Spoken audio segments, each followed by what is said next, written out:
আপনাদের বাড়ির দিকে পৌঁছে যান এবং বাড়িতে গিয়ে আওয়াজ একটাই তুলুন, কোনো কথা হবে না।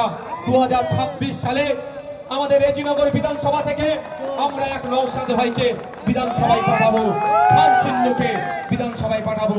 এটা আপনারা আজ থেকেই প্রচার করতে শুরু করুন। ধন্যবাদ সকলে। ভাই এই পিছিয়ে যাও। হ্যাঁ ঠিক আছে, ডেকে নিচ্ছে, দাঁড়াও একটু, দাঁড়ান আপনারা, ডেকে নিচ্ছে। ওদের দুই তিনজন ভাইকে ছেড়ে দিন, 3 ভাইকে ছেড়ে দিন, আর আসতে হবে না।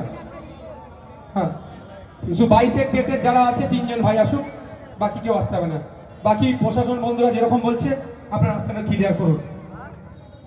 আমি একটা জিনিস দেখাবো আপনাদের ক্যান্সার রোগের দিকে আমার রাজ্য সরকার কেমন এগিয়ে দিচ্ছে। এরকম আমার হাতে একটা রুমাল, এটা ধরো তো, এটা আমার রুমাল। আজকে আপনাদের মুর্শিদাবাদে এসেছি আমি, আজকে ঘরে থেকে বার করেছিলাম, বোথ সাইড দেখুন কি অবস্থা। আপনার বাড়ি থেকে বার হলাম, মুর্শিদাবাদ অব্দি এখনো বাড়ি যায়নি।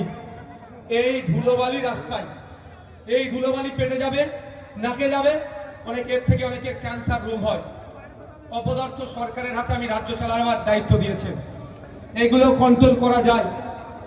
আমি পৃথিবীর বিভিন্ন দেশে ঘুরেছি, 1 সপ্তাহ পর্যন্ত আমি থেকেছি, একটা রুমাল ইউজ করেছি, দ্বিতীয় রুমাল আমাকে ইউজ করতে হয়নি।